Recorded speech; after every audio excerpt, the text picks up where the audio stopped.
of the Attorney General may issue a subpoena for the attendance of a witness to testify or for the production of documents in connection with any investigation or hearing conducted by the Commission. The Commission shall hold regional hearings open to the public in areas which a lynching of an African American by a white mob has been documented. Receive from the public, including those from the families and communities affected by racially motivated lynchings, recommendations for addressing, engaging, and reconciling communities affected by these racially motivated lynchings, including the erection of memorial plaques or signage at or near sites of racially motivated lynchings, and make recommendations for addressing the legacy of lynchings that are rooted in the spirit of restorative justice. In the hearings, the Commission may research cases of racially motivated lynchings for which there is no documentation, should those cases be brought to the Commission's attention, and the involvement of state, county, and local government entities and relevant news medias in cases of racially motivated lynchings. On September 1st, 2020, the Commission submitted an interim report of its findings and recommendations to the Governor and to the General Assembly. On or before December 1st, 2025, the Commission shall submit a final report of its findings and recommendations to the Governor and to the General Assembly.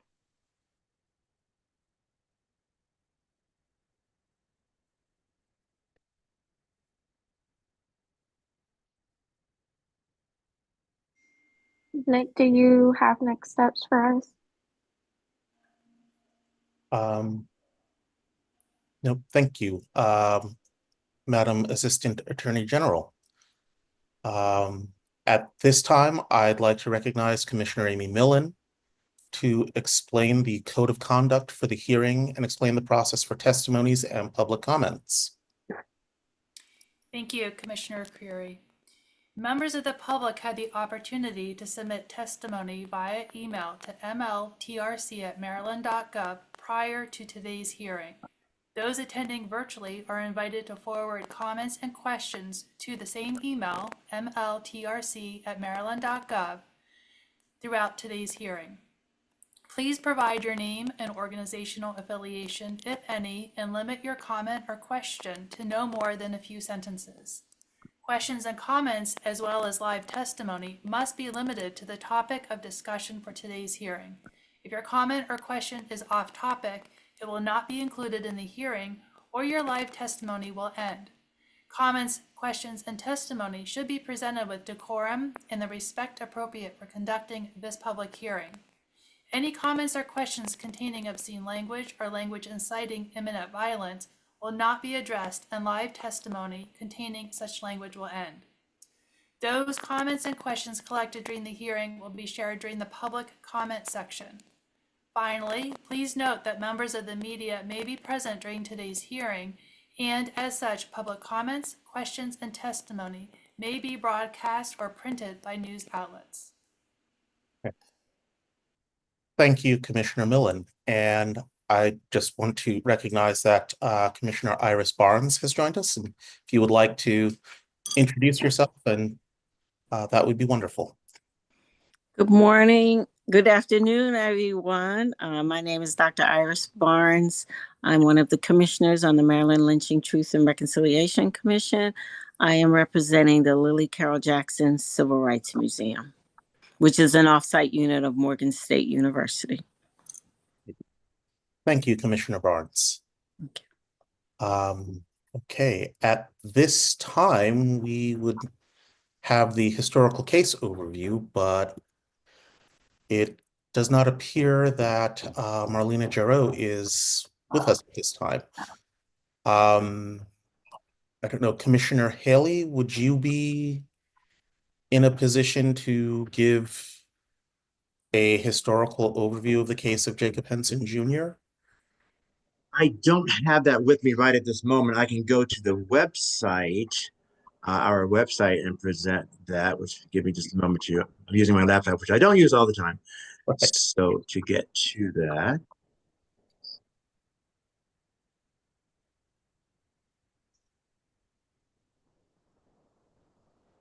I have a history. I'm Joe Glasgow, attorney and representing the Warren Mitchell Law Society. Mhm. And I want to speak as if I was assisting Jacob Henson as his attorney, Ashby Hawkins. So I've written a brief factual scenario if you want me to read it. That would be wonderful, and that would give Commissioner Haley some time to bring up the narrative from the archives website. So yes, thank you.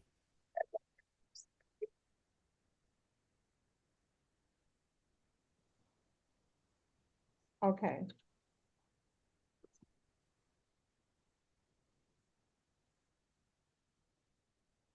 This is a factual scenario concerning Jacob Henson, who was convicted of murder. And he was lynched in Ellicott City on May 28th, 1895. Jacob Henson was an Anne Arundel County store clerk. And on February 29th, February 19th, 1895, he got into an argument with Dan Shea, who was his employer, and they were drinking beers, and as a result, they got into an argument, and it ended up that Dan Shea, a white male, was hit in the head with a hatchet, and he died. Jacob Henson alleged that he killed him in self-defense. He was taken to the county jail on Ellicott City Main Street until the trial was supposed to begin. So on March 28th, 1885, represented by attorney W. Ashby Hawkins, Attorney Hawkins argued that Mr. Henson was of unsound mind and that he was slow, but nonetheless, a jury on April 7th, 1885, found him guilty of first-degree murder after deliberating for only 25 minutes. He was sentenced to death on June 7th by Judge John. His attorney argued on appeal that his client should not have been sentenced to death by hanging and adjudicated in that way because he was of questionable mind, and as a result, he filed an appeal. Judge Jones handed down the death sentence. Mr. Hawkins appealed to Governor Brown for clemency, and tensions arose in the community. On May 27th, prior to June 7th, 1895, the citizens of Howard County, some 15 or 20 masked men, at midnight, May 25th, 1895, approached Ellicott City Jail where Henson was held. 2 guards were there. One was an African-American male who was working there, and the other was a relative of the sheriff. They could not protect him from the angry mob, and the mob used iron bars and a sledgehammer to break the iron lock to the jail and to also break the lock on the door. Jacob Henson was ordered to get dressed. He begged for mercy. A rope was put around his neck. His hands were bound. He was gagged. He was led to Merrick Lane beyond the Patapsco Heights on property owned by A.B. Johnson, and he was hanged, and a placard was left there basically saying that we are finishing what Governor Brown forced us to do, what the jury verdict was unable to do. So this was a renegade vigilante group who hung him and also took pieces of the tree from which he was hung to commemorate the spectacle. Once he died, the family would not take the body, and it ended up where Sheriff Fowler buried him on his farm. And thereafter, the governor suggested that future prisoners be taken and held in Baltimore jail, which had more security. If I were defending Mr. Henson, it would have been noted that this was a violation of the rule of law, as well as the evidentiary laws of the state of Maryland, due process, and equality of the law. When Mr.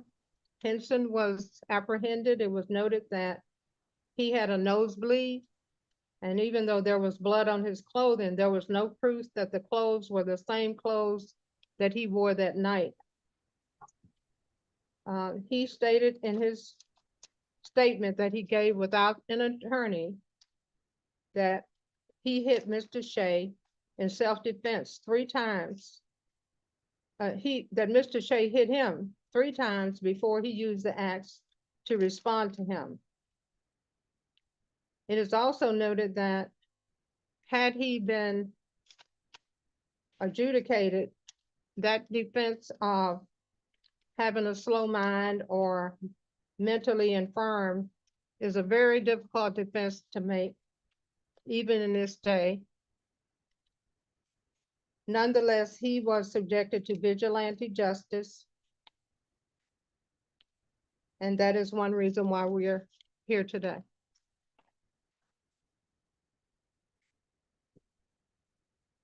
The second part of my presentation, I was going to talk about the rule of law and how it pertained to this case, but I can hold that until it's appropriate. I don't know if I'm out of sequence. You just asked for the. No, that's fine. We can pick up with that at the appropriate point.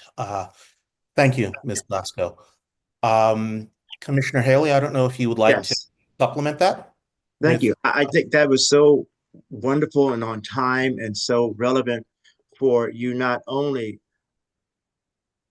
Ms. Glasgow, to give us a reading of the history of the story of Jacob Henson, but also to share your insight as to what might have been your thoughts and actions at that time.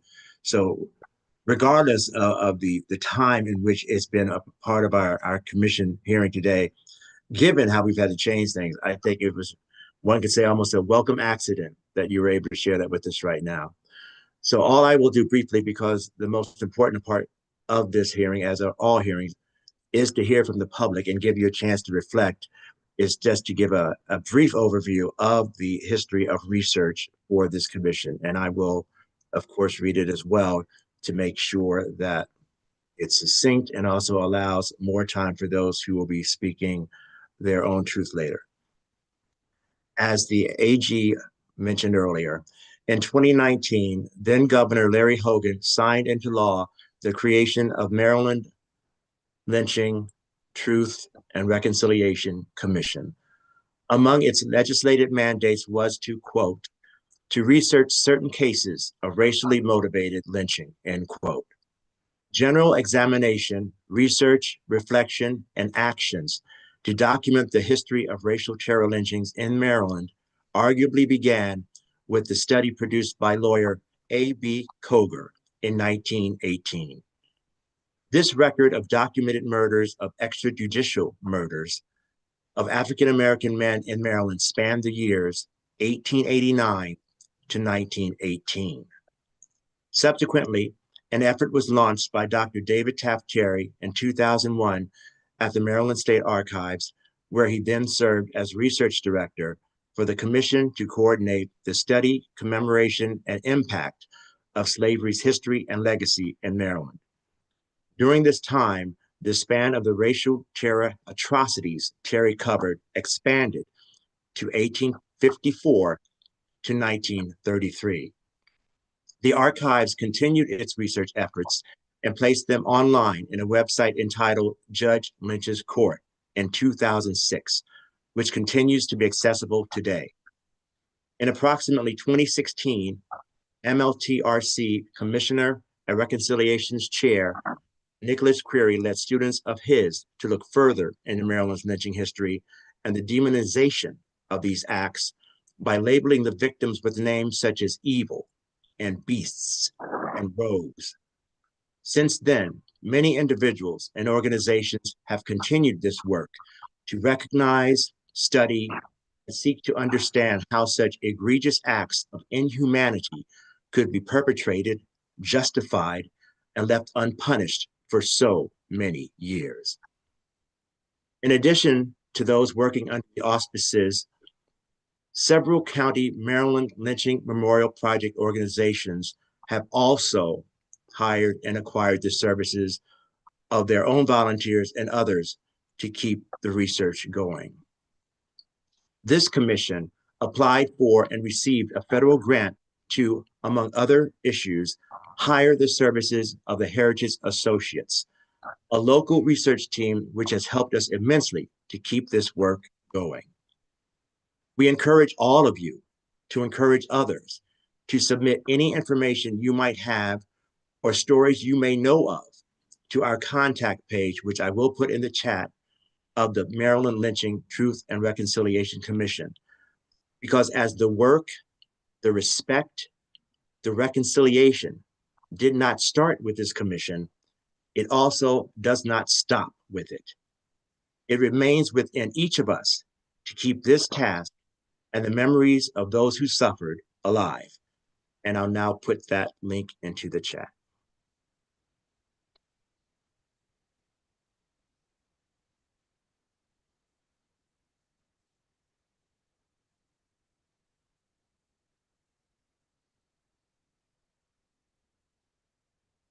And that concludes my presentation.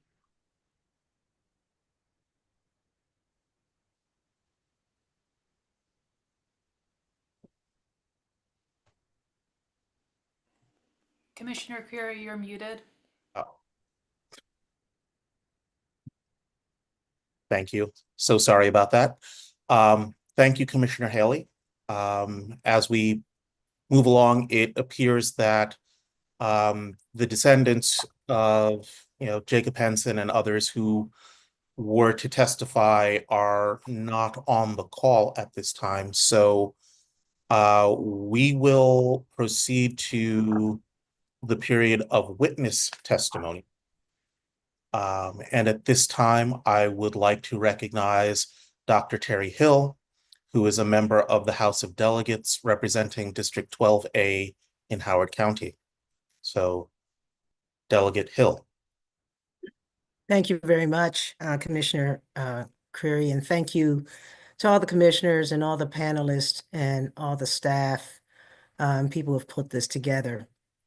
So as I mentioned in my introduction, I sit on the House and Government Operations Committee that heard the bill that was offered creating this commission. I co-sponsored the legislation and have been following the work of the commission.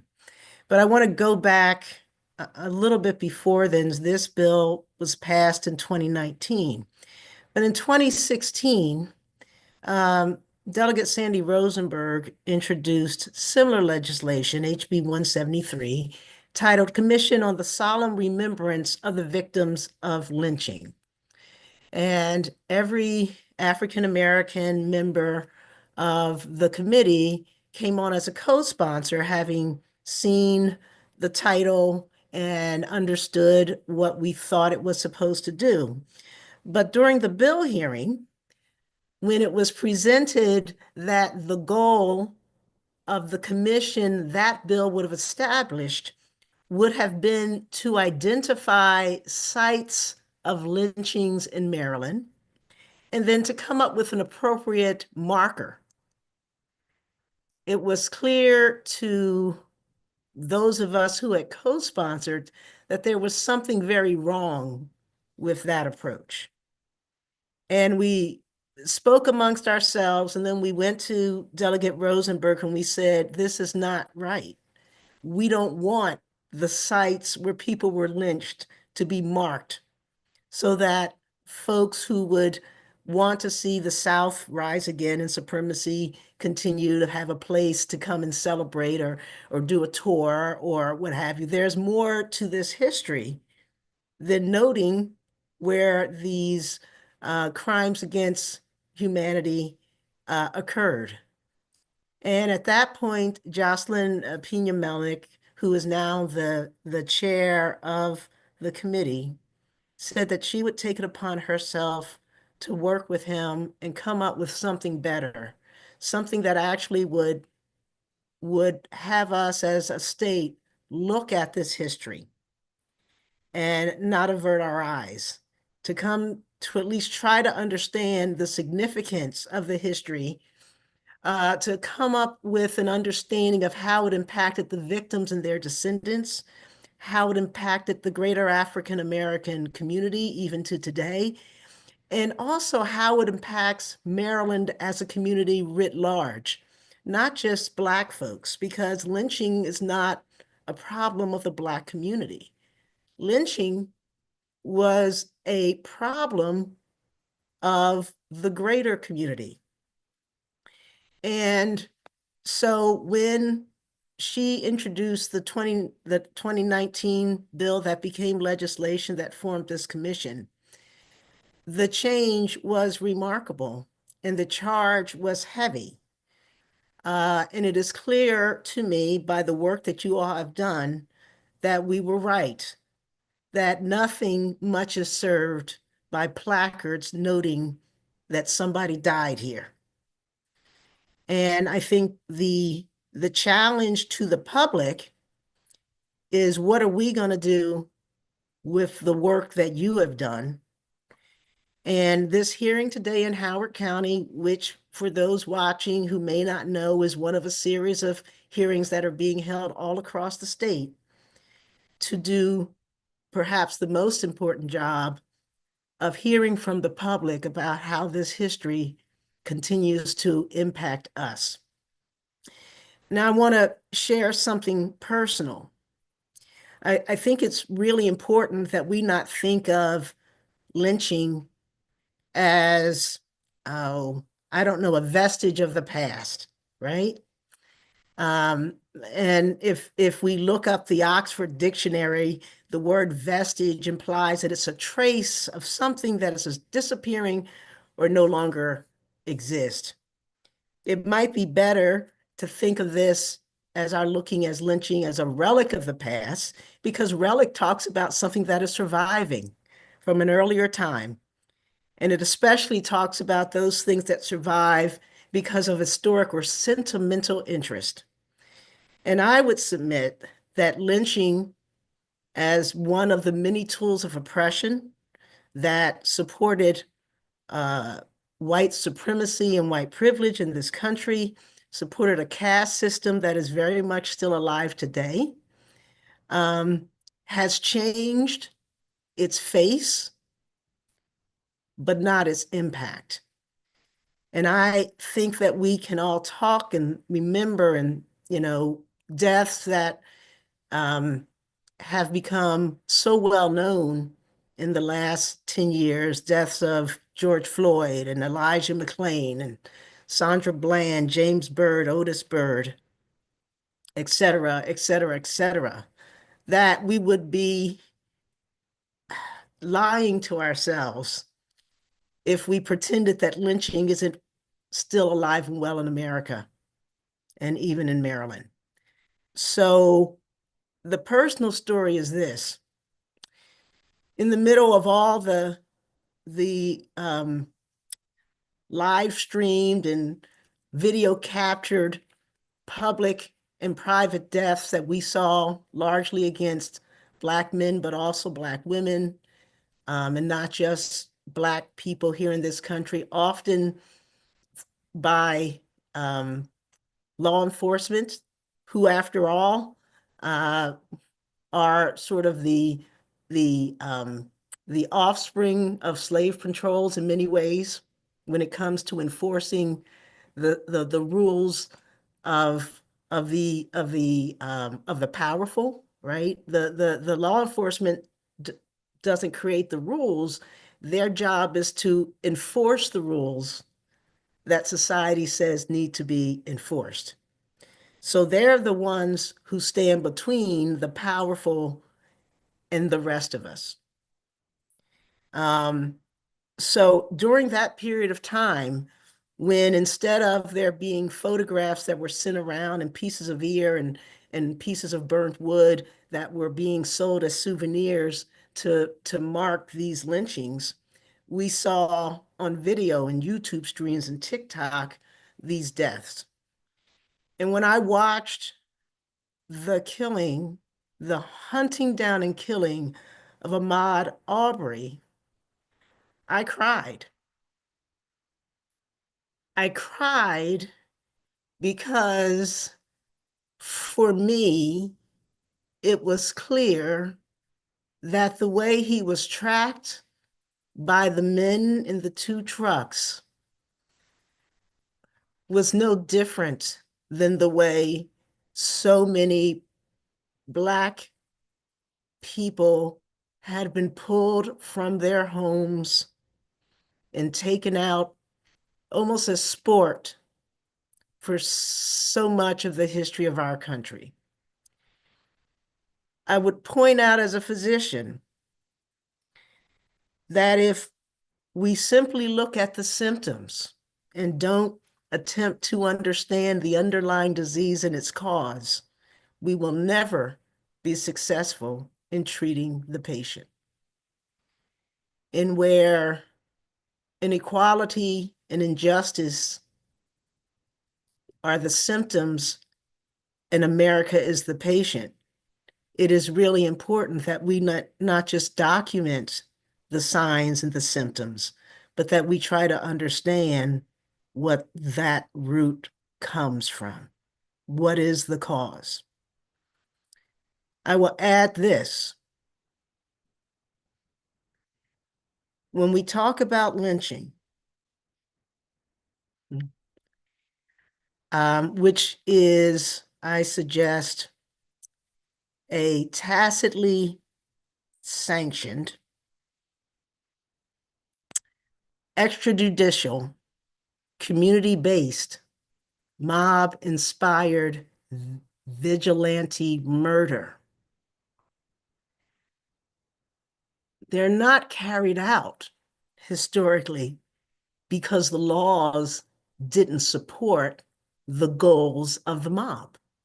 There were plenty of laws that said that Black people could not talk back, could not strike, better not kill, better not steal. There were plenty of jails that folks were carted off to. There were lots of juries that, frankly, with maybe an hour of review, would find folks guilty, send them to prison, or send them to their death. And Jacob Henson was one where the jury found him guilty of murder.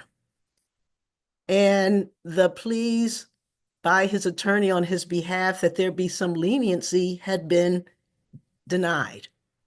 Yes, there was one final claim waiting an appeal to the governor for some leniency, some clemency.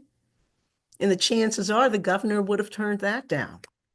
So when the mob performed the lynching, it was not because they doubted that the laws that were written for their benefit would be carried out. So we need to ask if it wasn't that they were concerned about an injustice being carried out or a so-called guilty person being dealt with as the law would require, then what was it about? What was it about? I have my thoughts, but I'll leave it to the witnesses and to the commission and to all of us as individuals to consider what was it about and why would people who considered themselves and presented themselves to be upstanding human beings and law-abiding citizens find it so acceptable to do these things? And why are we still doing it today? So let me just end by saying that the work of the commission to research, to document, to give voice, receive response, and bear witness is important work. And the work of Maryland that this commission is doing will not be finished. We are not going to have our history and our presence of lynching neatly packaged and delivered to us with a bow that we can set on a shelf and say, now let's just move on. Today's hearing is an essential part of the process that we have to go through if we're to become a better people, if we're to become a better society. And the public commentary is an opportunity to bring into stark contrast how this history continues to affect and infect society today. I want to thank the commissioners, the staff, the professional historians, reporters, archivists, documentarians, the volunteers. You've done an amazing job, and I'm most appreciative. I especially want to thank Marlena Giroux, the executive director of the Howard County Lynching History Commission, and the members of the commission for the work that they do and for bringing us here today. So, but let's remember that justice can be elusive. And some would have us believe that truth is irrelevant. Your presence here today tells me that you, like I, believe otherwise. So the initial work is being done. The conversation has been reignited. Let's all decide what it is that we're going to do next. Thank you. Thank you, Delegate Hill. Just a couple of comments or thoughts, that occurred to me as you were speaking. And I have to mention the names of Sandra Bland, Breonna Taylor, and Corinne Gaines, 3 women who died at the hands of members of the law enforcement community in various jurisdictions. Yes, lynching is, yeah, I'll just say, when people ask, why are we focusing on these events of the past, I usually respond that there is no statute of limitations on murder. And these were murders that took place. And so this is an opportunity to look into those murders and to find at least some moments of accountability for those murders that occurred many, many years ago. But as I said, the statute of limitations on murder, there is no statute of limitations. And so this is an opportunity to try to close the loop on that and to try to achieve a measure of accountability. And so with that, I would like to recognize Richard Gibson, Esquire, the state's attorney for Howard County. Good afternoon again, and thank you for the opportunity to address the commission and everyone who's viewing. I want to start with a statement of gratitude to Marlena Giroux and everyone who's on the commission. It's a lot of hard work looking back at the past and reflecting on what happened, examining it thoroughly, looking at trends that relate to today and what can be done, and just recognizing the horror that befell members of our community. Just want to say thank you again. I want to echo Delegate Terry Hill's comments of gratitude for the work that I know was challenging and probably emotionally challenging as well. I break lynching down into its component parts. I think it's important to note that lynching, the word extrajudicial is very important. These are murders committed by community members, right? People in the community that engaged in vigilante homicides, vigilante killings. I won't call it justice. So people say vigilante justice. It's not vigilante justice. It's the absence of justice, because justice inherently requires an appropriate, fair process. And that's taken out of the equation when you have a lynching. There's components, I'd say, are two major ones for a lynching. You have a community-based response that is designed to be fear-inducing. It frequently has a racial element associated with it. And it's public. It's fear-inducing because it's designed to send a message not only to the victim who's killed, obviously, but to community members that share qualities with that victim. It's to instill fear into the public as to what members of the community can do on their own, despite of the law and in spite of the law. It's also, again, vigilantism. It's people in the community, our fellow community members, taking the law into their own hands and denying justice, denying the appropriate and fair process. Mr. Henson's case, which was examined, it really is shocking because, as was already mentioned, he was found guilty. He was sentenced to die. There was, in essence, a Hail Mary effort by his counsel to try to get the governor to intervene and stop the death penalty from being executed.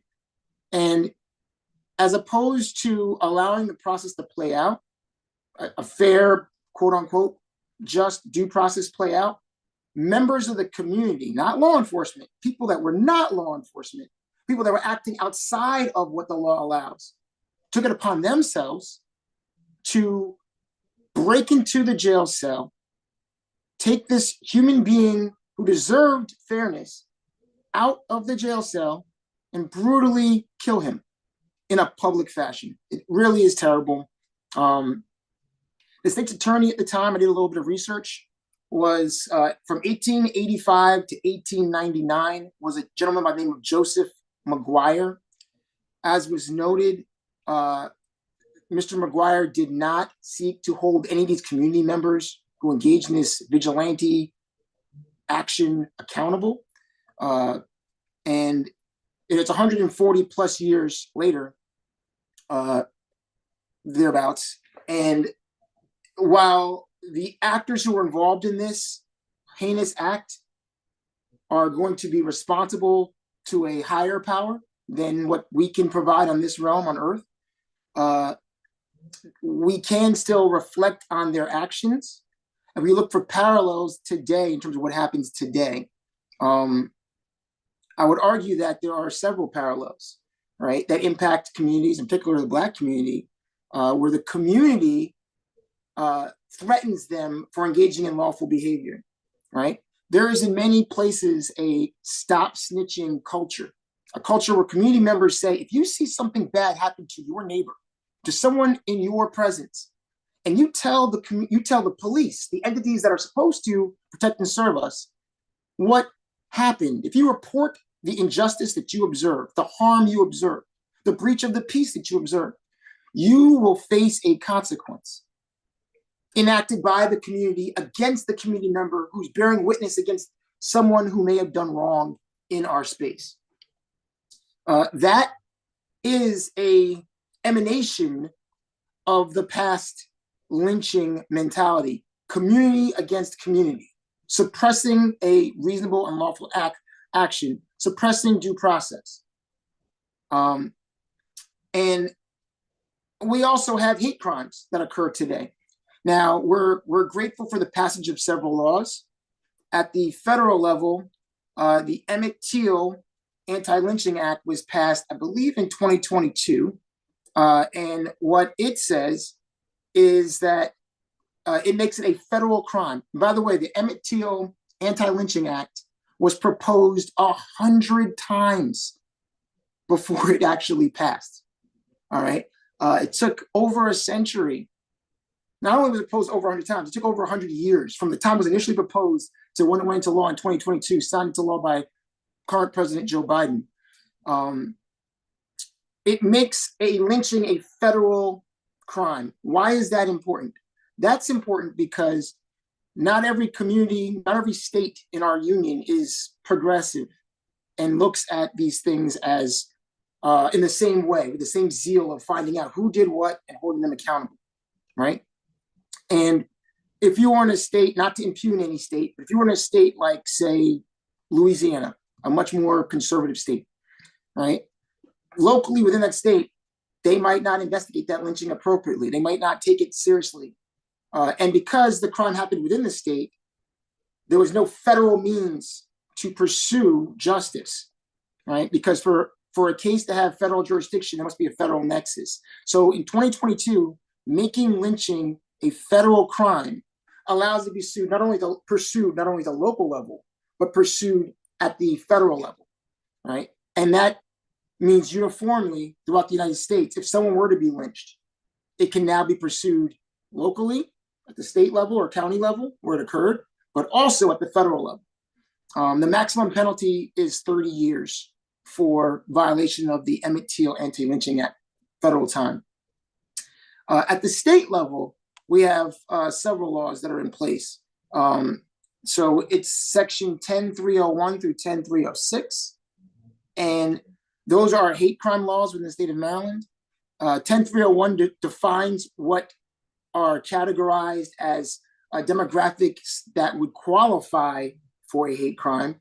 And those are race, religion, national origin, gender, disability, sexual orientation, and homelessness. Homelessness was made an additional character or additional demographic quality that would qualify as a hate crime under the statute, criminal law article 10301.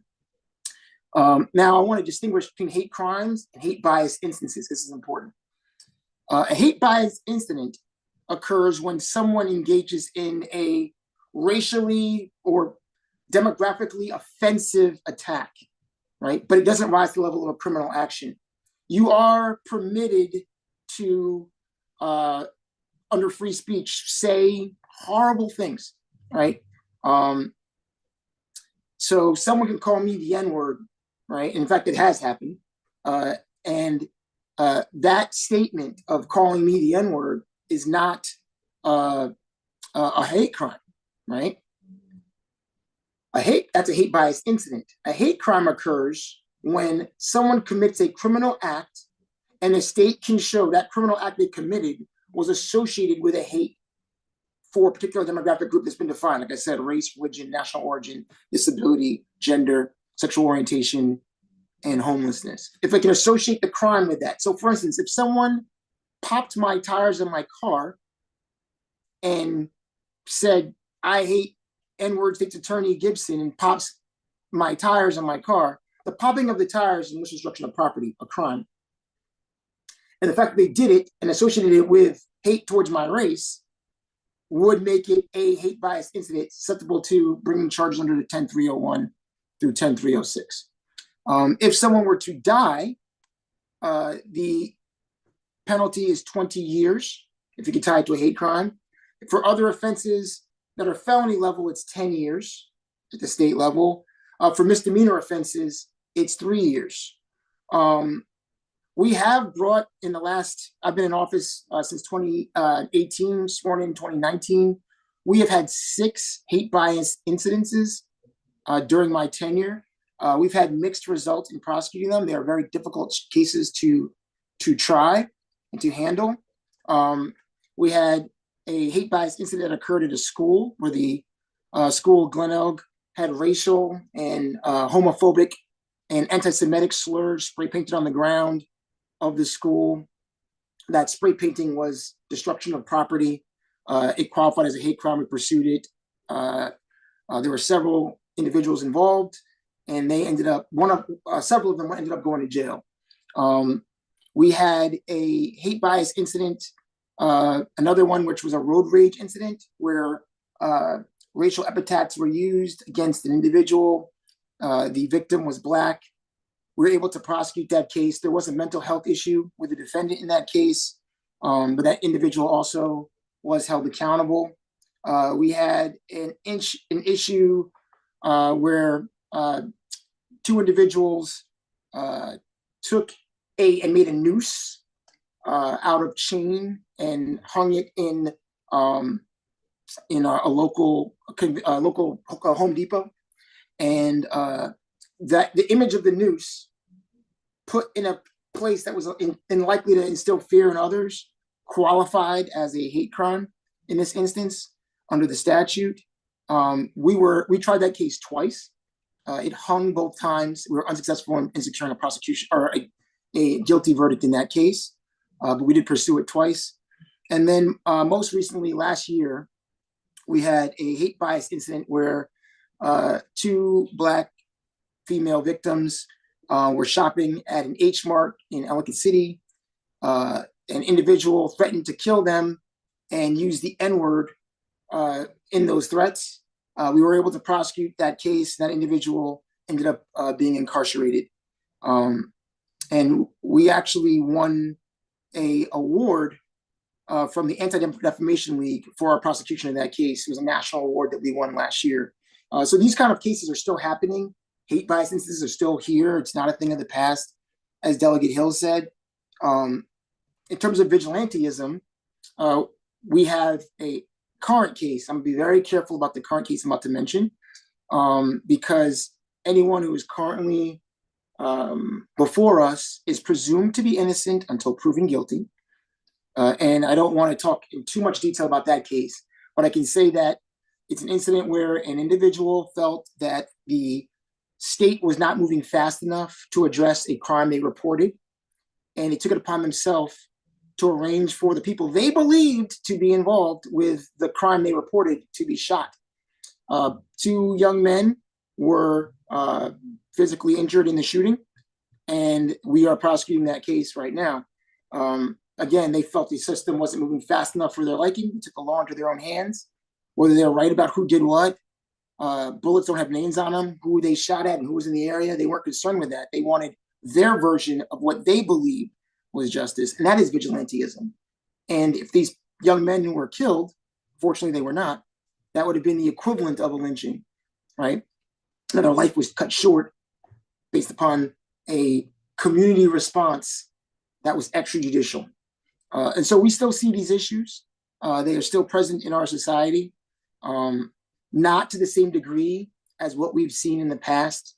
But I think we need to examine our past to ensure that we do not engage in conduct that replicates it, so that we can root out the evils that occur within our society, so that we can ensure that everyone is entitled to a fair and just process, right? I think in the end, it comes down to ensuring that our community interacts with other community members fairly, and that everyone's life, even those accused of offenses, and even those that are, in the case of Mr. Henson, convicted of offenses, are treated fairly.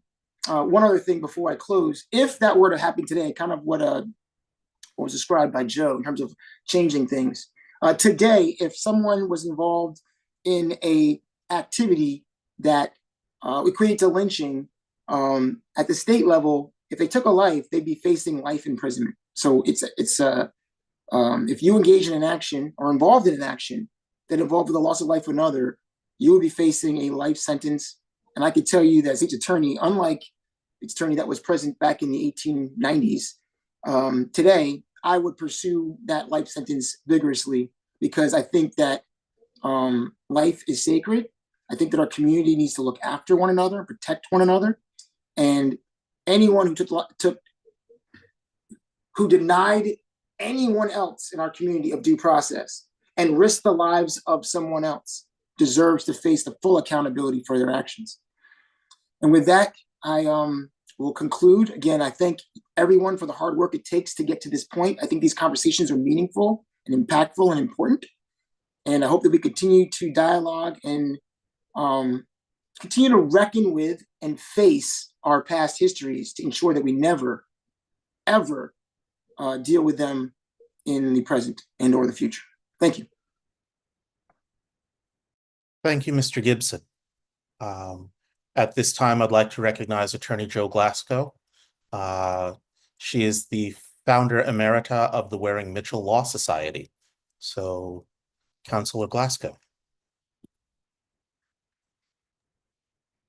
Thank you. And I want to also start out by thanking Marlena Genro and her lynching anti-lynching organization for all the work that they've done to keep this issue at the forefront for Howard County. Well, today I wanted to talk a little about where we are historically and how important it is that we recognize what the rule of law is and what it requires in this society, especially since we're being challenged politically and our rights are being diminished by the day. We have to understand that the rule of law is a principle, a fundamental principle that says that all people, everyone, including the government, must follow the rule of law. It is a principle fundamentally of our democracy, as well as a principle for human rights. I was a co-founder of the Warren Mitchell Law Society in Howard County, and one of our named people who we named it after was Everett J. Warren. And historically, he was the first African-American attorney to get licensed in the state of Maryland. But he was also a member of the Anti-Lynching Society. And in doing a little reading about him, he made a statement that lynching is so common that it's almost not even shocking anymore, but that what society might do is give $8,000 as a compensation to all the families where a family member was lynched. So this issue has been paramount and is still festering today. We have systems in place in our society to address these issues and to make sure we recognize and follow the rule of law regarding the judicial branch, the executive branch, and the legislative branch. But unfortunately, each of those branches has been compromised and is being eroded by citizens who don't recognize the rule of law. And many times they don't know the rule of law and don't recognize it is because they haven't been taught the rule of law and what it means. When I was growing up, we had mandatory civics classes, and we were taught history, government, and economics. And in our society today, many of our students, especially our African-American students, aren't taught civics.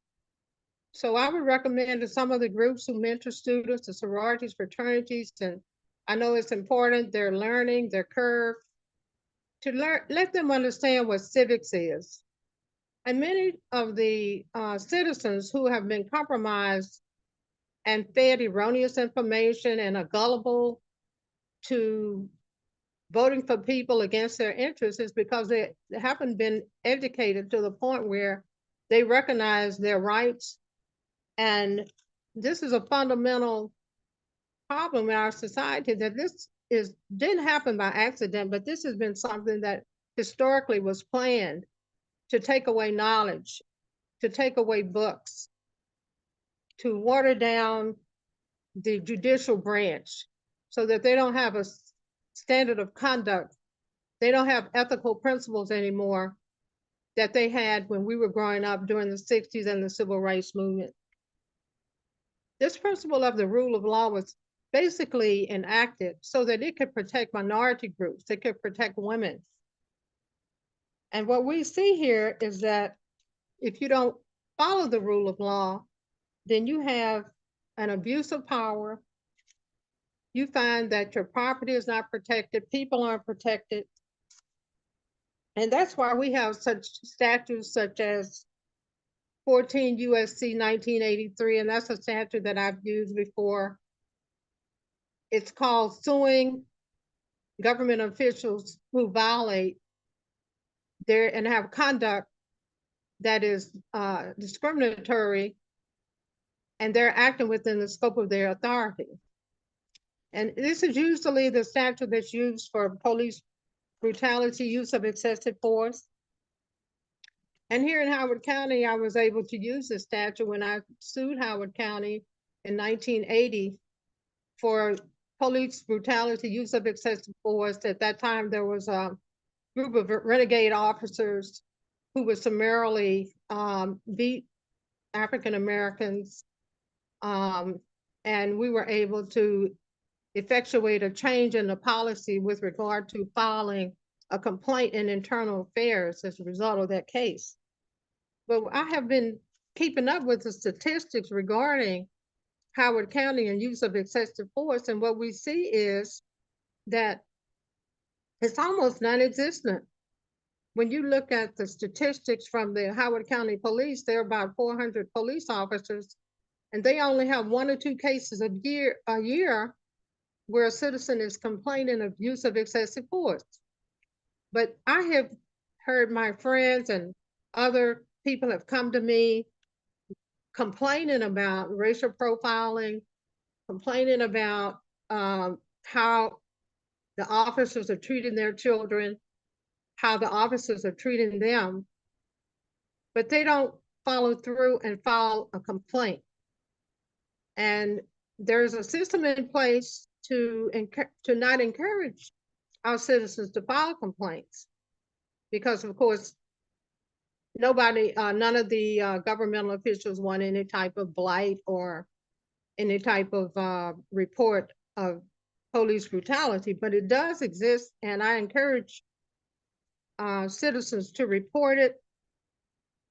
Also, if there's a problem with disparity with discipline in the schools, I get parents who come in complaining that their children are treated differently, are subject to discrimination.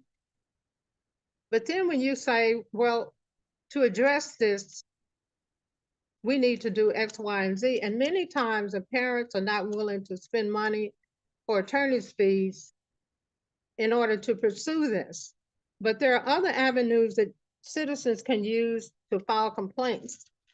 And I just encourage us to follow suit with that, with the economic issues pertaining to Black businesses in Howard County. Some of our businesses are complaining that they're not getting an equal piece of the pie, that there's disparity in awarding contracts, that given the number of African American citizens in Howard County and the number of businesses that are given procurement contracts with the county is disproportionately small.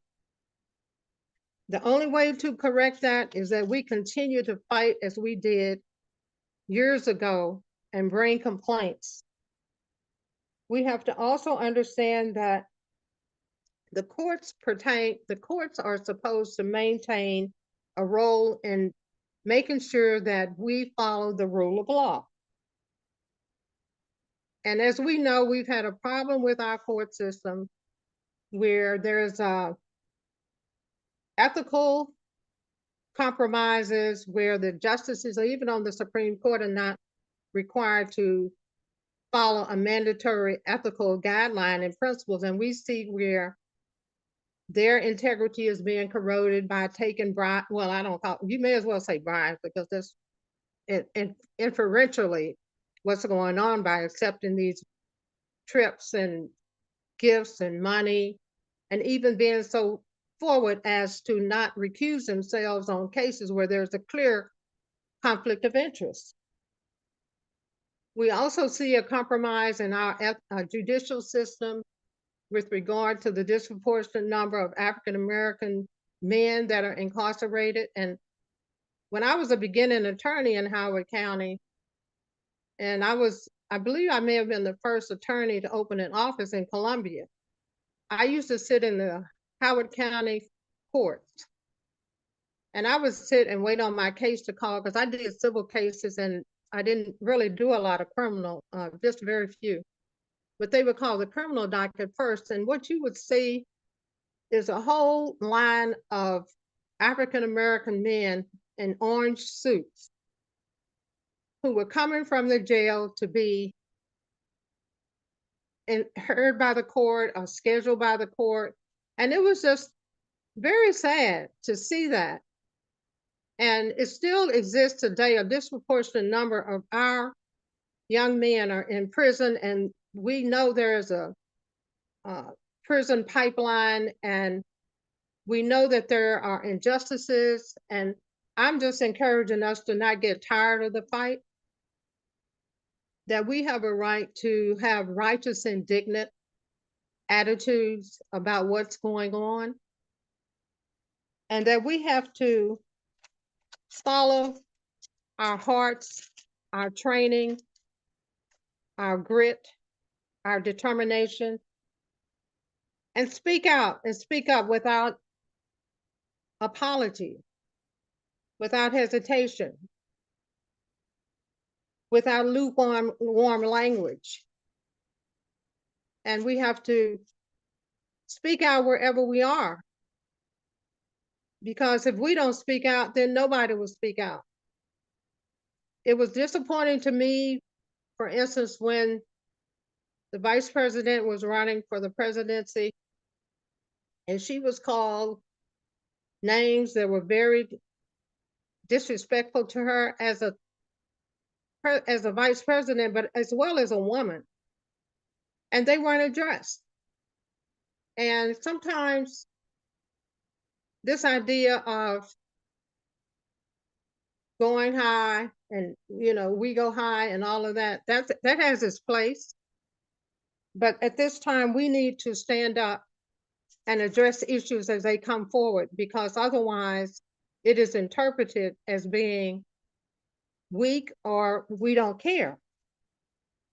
So we have to understand that the rule of law still exists in America, and sometimes it takes a reckoning with the people who don't know of the rule of law or don't practice the rule of law for them to finally be educated, and sometimes they have to learn the hard way as we go through this next phase with our government, that nobody is above the law, that slavery, lynching, civil rights, civil wars, George Floyd, Michael Brown, Breonna Taylor, January 6th, vigilante justice. No one is above the law. And for that reason, I'm encouraging us to be steadfast and strong as we vindicate the rule of law.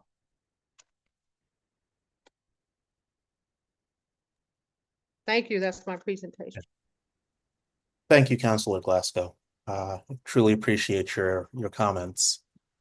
And again, moving on, just one of the things that occurred to me listening to our three witnesses' testimony, they all in some way refer to instilling fear or the lack of protection of the law and the fear that generates. And I think it's important to note this because, when we look at, in other hearings we've had descendants, or family members of, of lynching victims and or, members of the lynch mobs testify. That fear is a very real thing. And I think we need to keep that in mind to understand why, even though we've been able to identify, in several cases, members of family, but who chose not to testify. There are any number of reasons why, somebody would not want to testify in a setting such as this. And I think it's important to understand that and to respect that, as we move forward. At this time, well, first off, before we do that, I'd like to recognize Commissioner Roger Davidson, who has joined us. He represents Bowie State University and is a dear friend and colleague, and it is a pleasure to see him here. But at this time, I'd like to invite Florence Owens to share some remarks that she has prepared.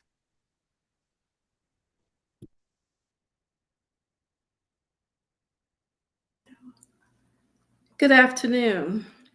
I'd just like to say I usually go by Joy Owens instead of Florence Owens.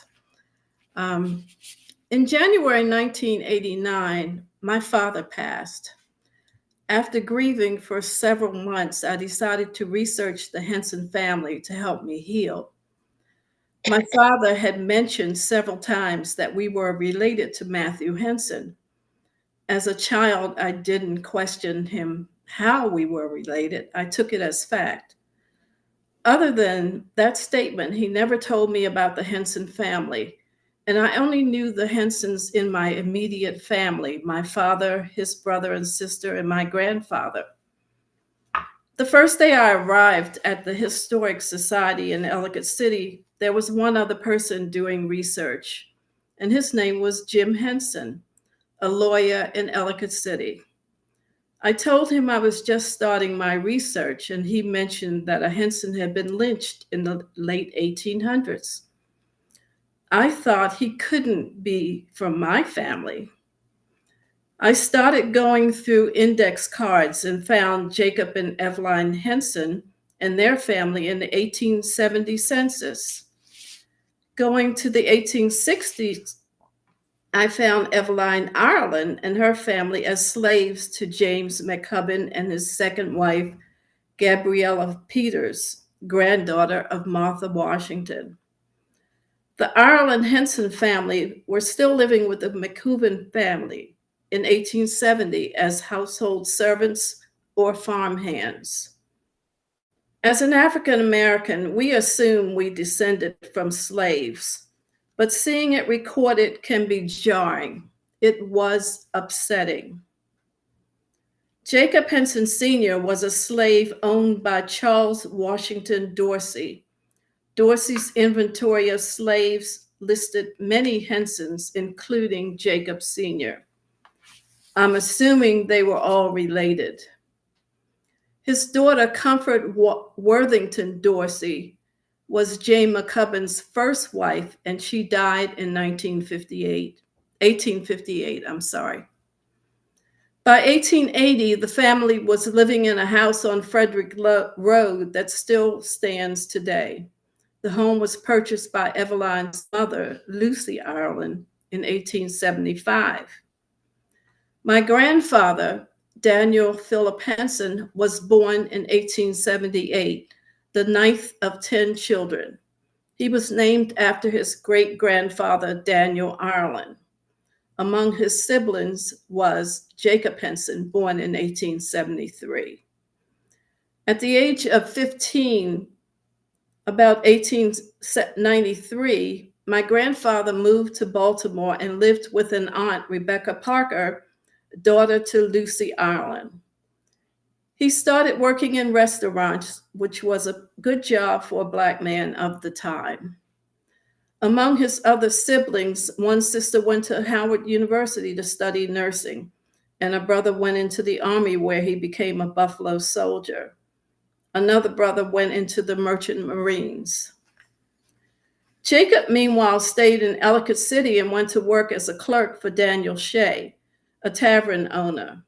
On February 19, 1895, a fight broke out between the two after having a few beers, and Jacob allegedly killed Shea after Shea hit him several times. He confessed to killing Shea in self-defense.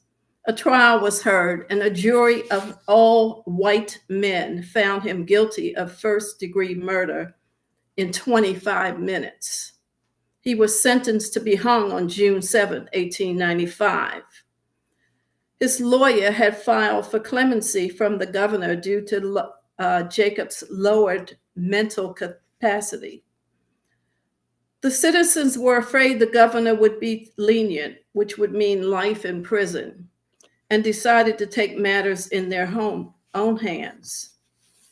15 to 20 masked and armed men broke into the jail and took Jacob out. They bound and gagged him and dragged him to a tree where they hung him. The tree was cut down and cut into pieces for souvenirs. I'm sure there's someone in Howard County who still has one of those souvenirs. An inquest found he died at the hands of persons unknown to the jury. From that day forward, persons waiting for execution were held in Baltimore, where they would also be executed. Meanwhile, 15 to 20 men went free of murder. Were they not as guilty of murder as Jacob? I would like to read a poem written by Jacob while he was in jail. An original exists in his own hand. It's entitled Verses on Inside the Prison Walls. Many a day have I sat inside these prison walls, waiting for the day to come that I will see my doom. Friends, why do you grieve so much? You grieve, again grieve, you grieve in vain. Repentance will bring you all right again. O Lord, I here repent. To you I make my vow. He is merciful and good, and nothing may you fear. 'Tis very hard to go away and leave your friends behind. Those friends so near and dear to you, the friends you loved dearly. And he signed it, written by Jacob Henson Jr. As of today, I have not met any of the descendants of Jacob Sr. and Eveline. I'm still looking. Jacob Sr. married a second time after Eveline died, and he had a son, Maurice.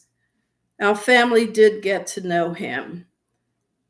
I've also not proven that we are related to Matthew Henson. I have a lot of experience, information about his family, but that's another story. Thank you. Thank you, Ms. Owens. I truly appreciate your sharing that, and to hear that poem written in Jacob Henson Jr.'s hand. Wow, I'm going to be thinking about that for a while. But at this time, we're now going to move to the phase, the final phase of this hearing, and that is the time for public comment. And at this time, I'd like to recognize Commissioner Amy Millen, who leads the Logistics Committee for the Commission, who will read the public comments submitted via email and during the course of the hearing. Great, thank you. I'm going to start off by saying we have not received any written or submitted comments. So if you have a question or comment, open up your email and type in MLTRC@maryland.gov. By the time I finish reading some of the criteria or guidelines, we look forward to receiving some of those emails. So again, MLTRC@maryland.gov.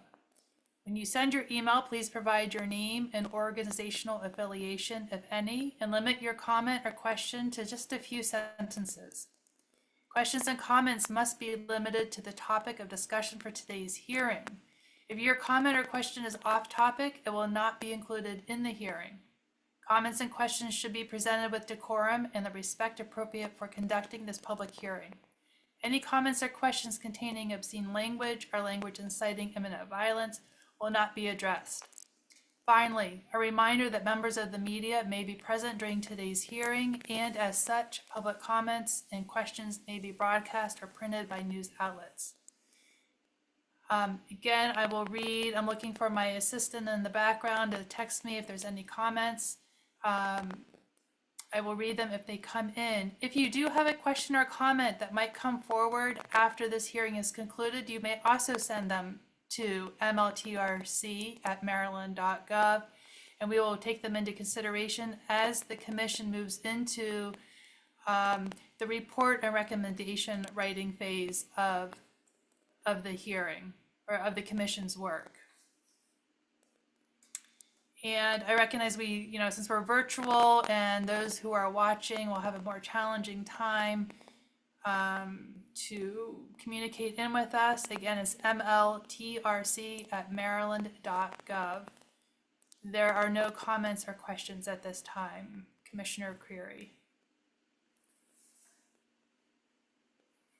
Thank you, Commissioner Millen. I think we can leave that open for now, and I'll just move on. And if we do get comments or questions, please let me know, and we can accommodate them. But at this time, I'd like to recognize any additional elected officials who may have joined since the hearing began. And I would like to extend special recognition to our local planning partners, the Howard County Truth and Reconciliation Incorporated and the Harriet Tubman Cultural Center for their willingness to host us.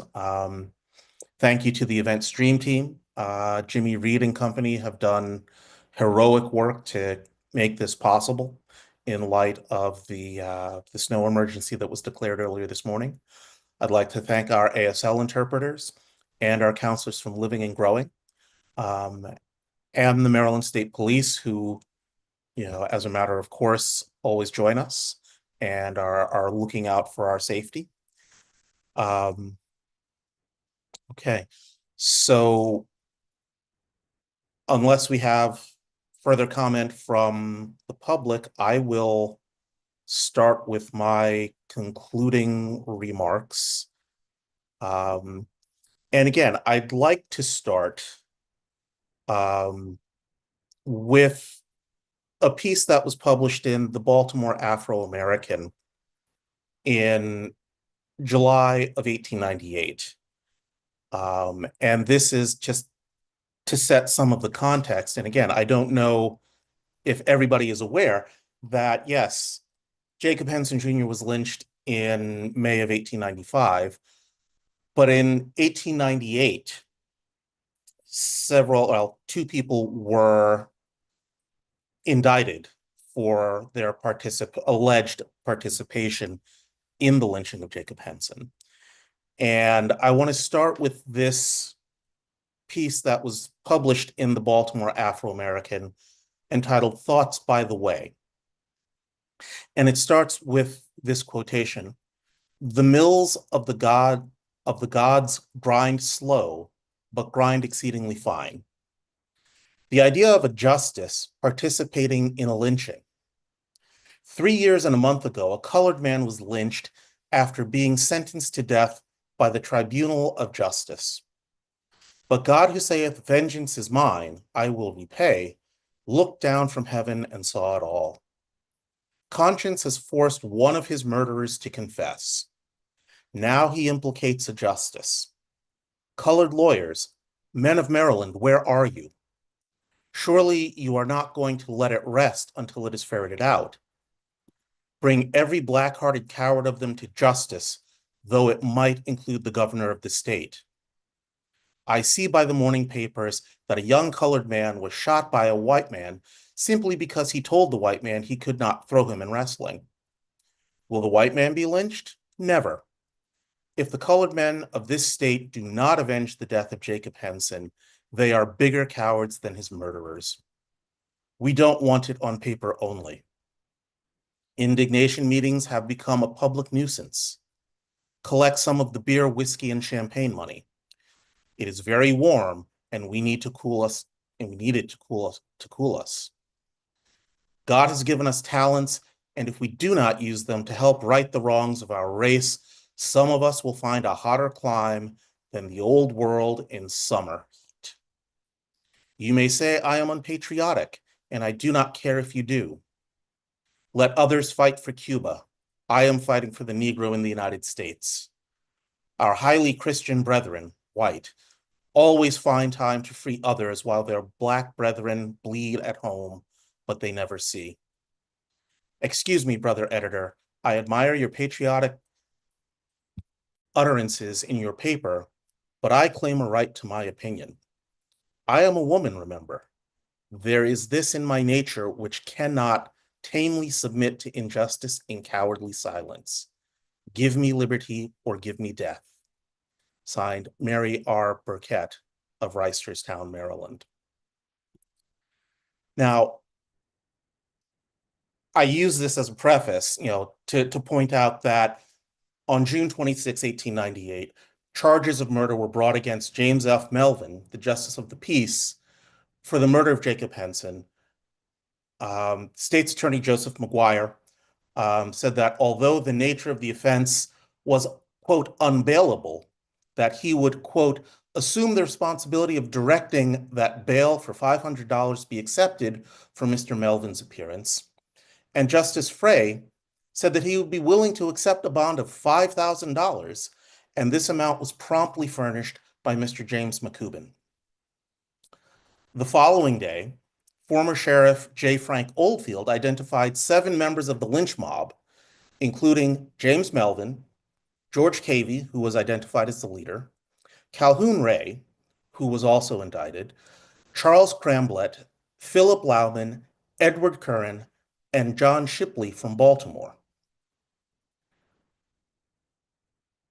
On July 6th, State's Attorney McGuire testified that Calhoun Ray had made a statement in the presence of witnesses confessing to participation in the murder of Henson Jr.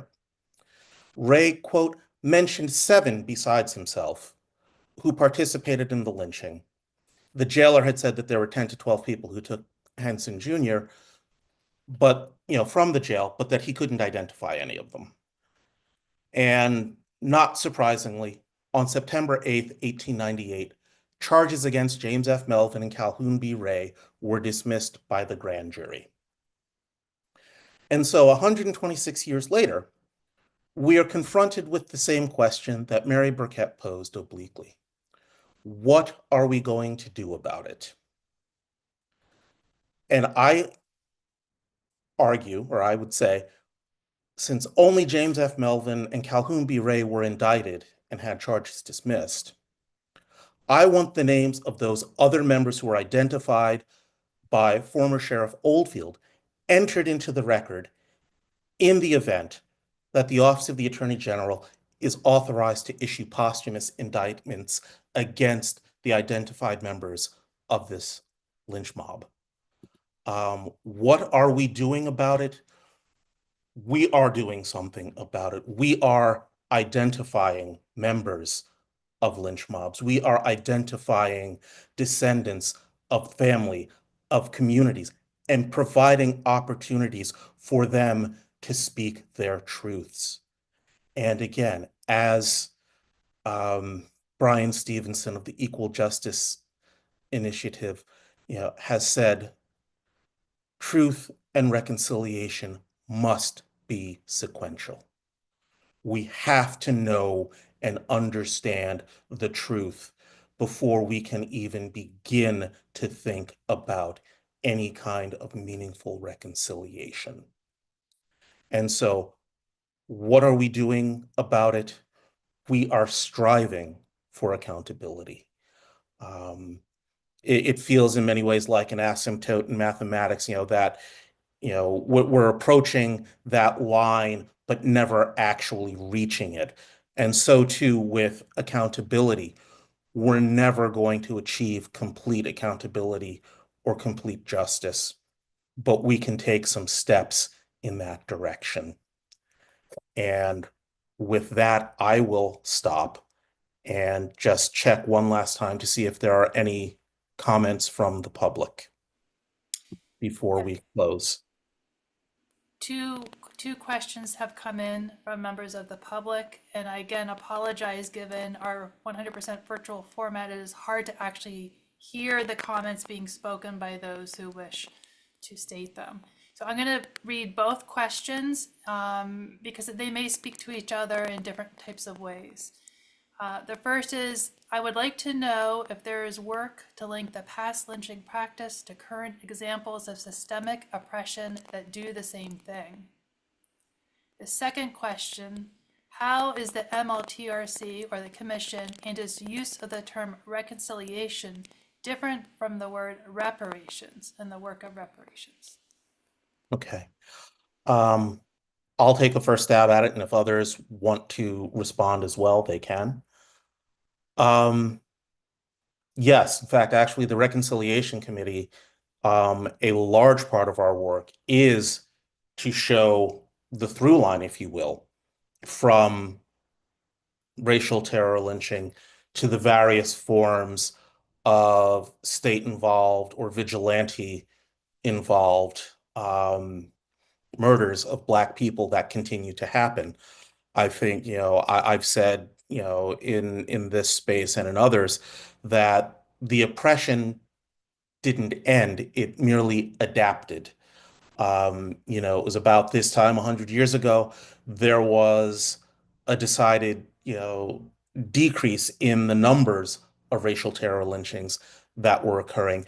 And that was, the EJI correlates that drop in lynchings with a corresponding increase of state-sanctioned executions of Black men. So again, the oppression didn't end, it just changed its form. And so again, I would say the vigilantism and the state-sponsored murders of Black people, whether it be George Floyd, Ahmaud Arbery, Breonna Taylor, and others, it's a similar form of oppression. It hasn't ended, it's merely adapted. And to address the second question, the difference between reconciliation and reparations, I would say reparations, is merely one form of reconciliation that we have been examining. Again, when we look at the root of that word, reparations, it comes from repair. How do we repair the harm that has been done to these families, to these communities where racial terror lynching occurred? So yes, we can talk about reconciliation. Does that mean that Black and white folk in Maryland are gonna, come together, hold hands, and sing Kumbaya together? I don't think so. But I think we can talk clearly, openly, honestly about what should repair of that harm to these families and these communities look like. What responsibility, what accountability does the state of Maryland have? What accountability is there for the state's attorney's offices that either participated in or chose not to bring charges against those people who they knew participated, and in many cases were able to be identified? So yes, I think, we can talk about reconciliation. I would argue that any kind of meaningful reconciliation needs to include and address reparations for the harm that has been done to these families and to these communities. And if others would like to share their thoughts and comments on this, please feel free. I Mr. would, McCreary, I'm sorry. no, go ahead. I'll make it really quick. I just put in the chat a link to the Maryland Lynching Truth and Reconciliation Commission website, to where we are soliciting, which isn't the most elegant word, but open to and encourage persons to send us what their ideas of reconciliation is.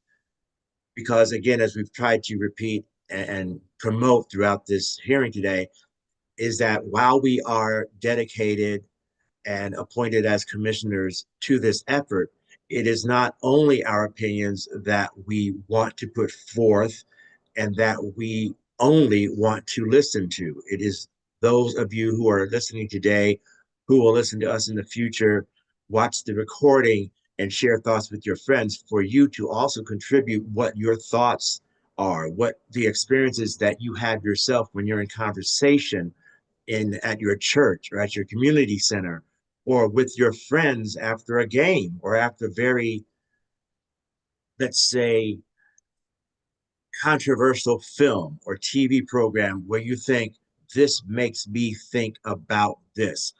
This makes me so angry because they should do this or do that. What is that? What are those things? What are those items? What are those feelings that you would like to be addressed and or heard? And to send those to us so they could be considered and documented as part of what the current 2019 and 2024 and moving forward, what the thoughts of Marylanders are about what reconciliation could be manifested as, and also what reparations would be. manifested as if one thinks that is different. So again, to remind you that we are here because of you and for you. However, after us, it is you who will keep this going. Thank you, I'd like to just add a couple of thoughts. I think the questions of reparations and reconciliation are both valid as separate questions as well as in combination. And I know that State Delegate Alethea McCaskill will be introducing or reintroducing legislation this year about, setting up a reparations commission to look at what that might look like. I think it is not, and the commissioners have stated, it's not the job of this commission to work towards a predetermined outcome, right? It is important that we first know the true stories. If we talk about then what do you do about that, I think that as Commissioner Cleary says, letting it be known who was guilty, that matters. It matters a lot to the families and the descendants. It matters to the community that was impacted, because in a country that claims to be a country of law and order, when the laws are only applied to one group of people and not to another, then, as was stated earlier, there is no real sense of justice. And it becomes very hard to ask people to stay engaged and trust in a system that clearly does not work in a fair way. It matters that, the woman who swore in court that Emmett Till had made an inappropriate advance, confessed on her deathbed that she misrepresented. It matters. The fact that it matters, I think, raises a whole nother question, because a lot of people, if we talk about that very, very famous case, a lot of people expend energy talking about, well, did he really whistle? Or did he really touch her hand? Or did he really, which to me betrays the real question is, even if he had, how did that justify the death penalty? How did that justify a mob taking him out of his uncle's home?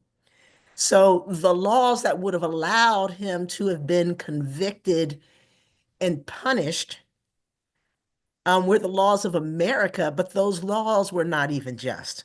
So we're talking about injustice on top of injustice. And I think it's important that we understand, and we try to understand, what these issues have been in 360-degree view, right?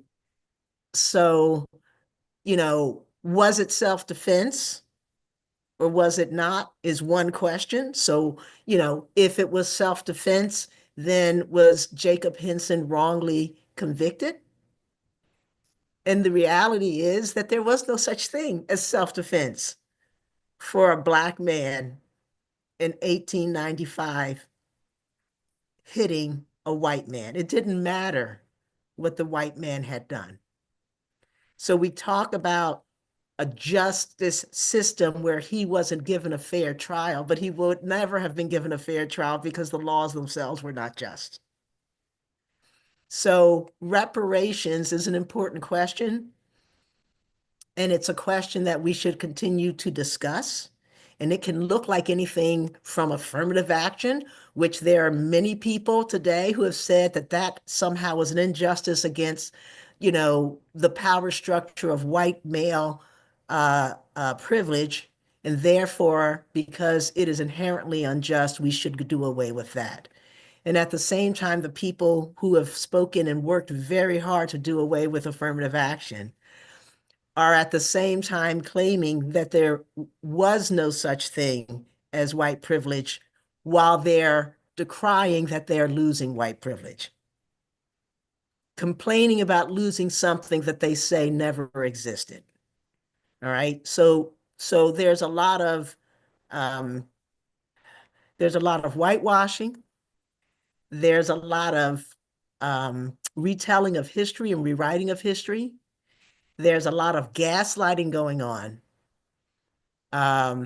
So no, reparations and reconciliation are not necessarily the same thing, but they are also not separate from one another.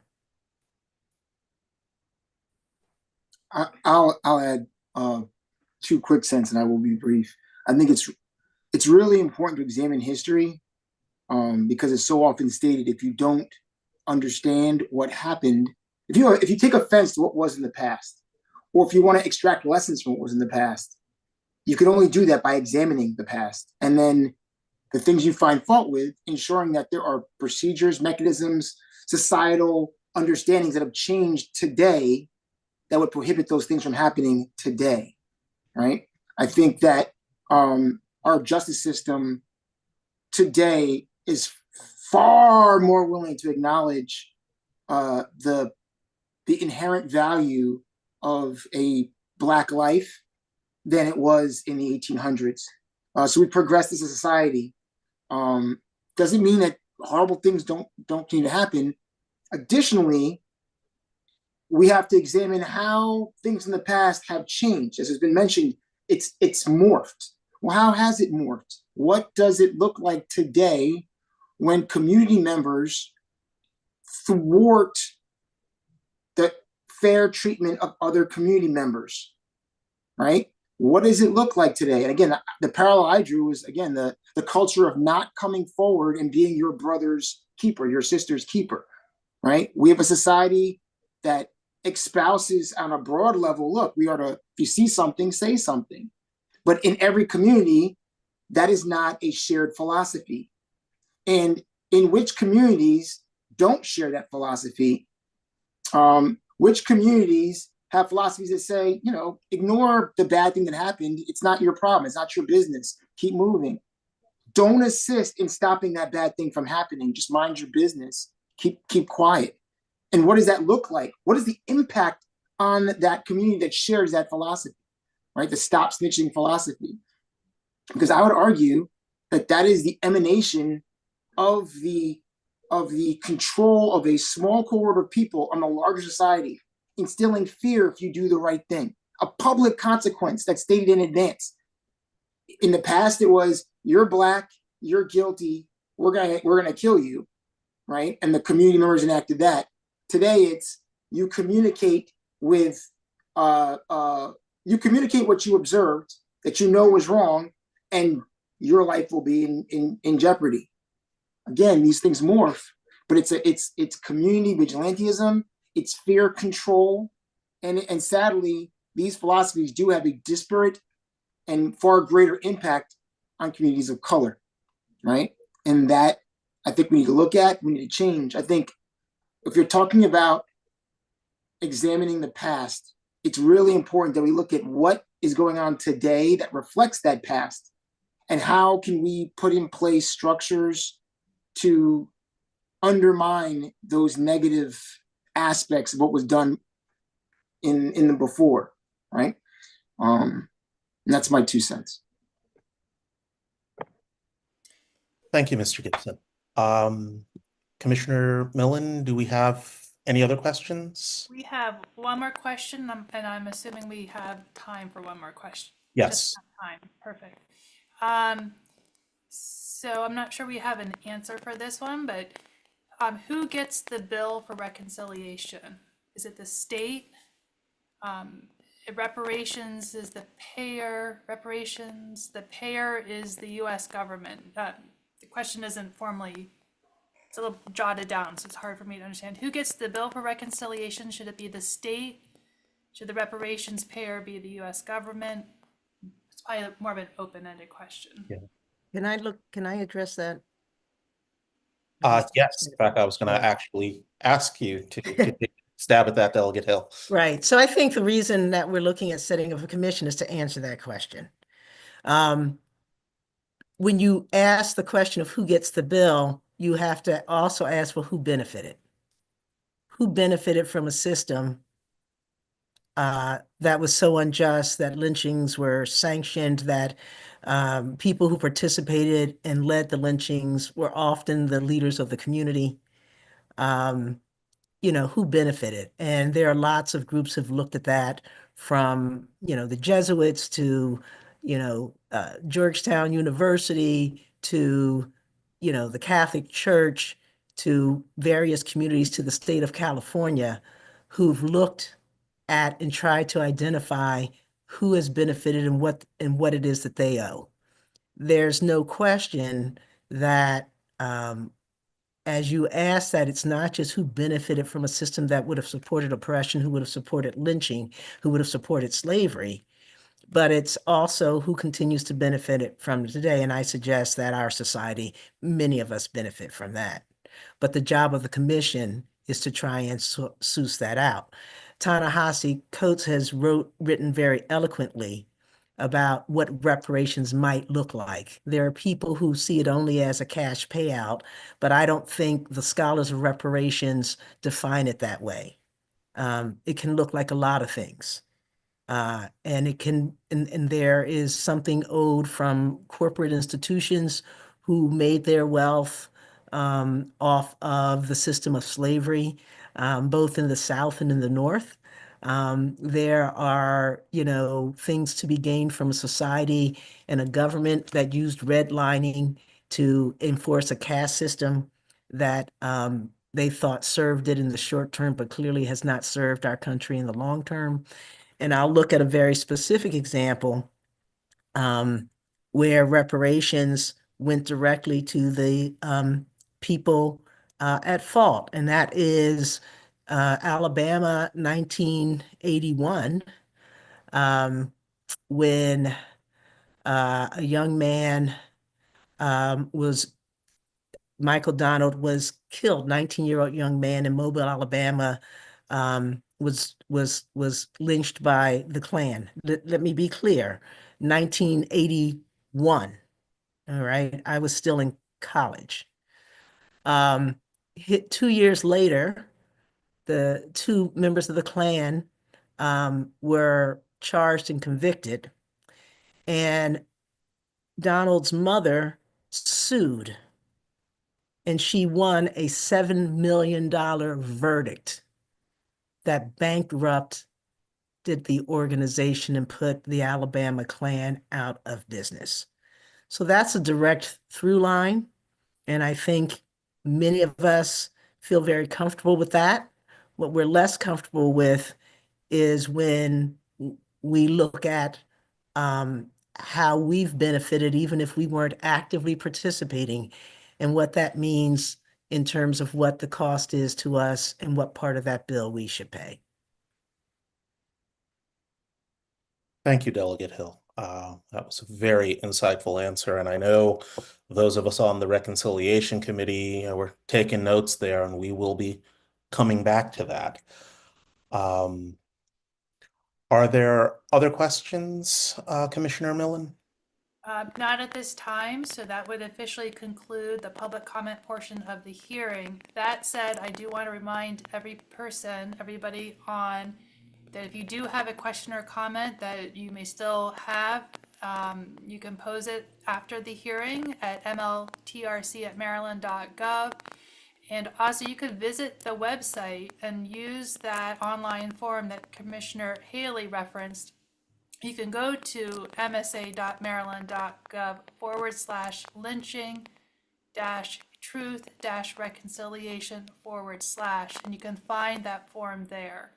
I know those who are watching through the YouTube video may not see our chat, and so I just want to make sure we get that out there. And again, that concludes the public comments portion of the hearing. Thank you, Commissioner Millen. And before we bring the hearing to a formal close, I would just like to reiterate thanks to our partners who have made this possible, especially with this quick pivot to the virtual hearing. First and foremost, I would like to thank Trish Floyd, our project director, project manager. She's been very active since very early this morning, as well as Jimmy Reed and the event stream team, who again engaged in, I would say, work that is nothing short of heroic to make this possible.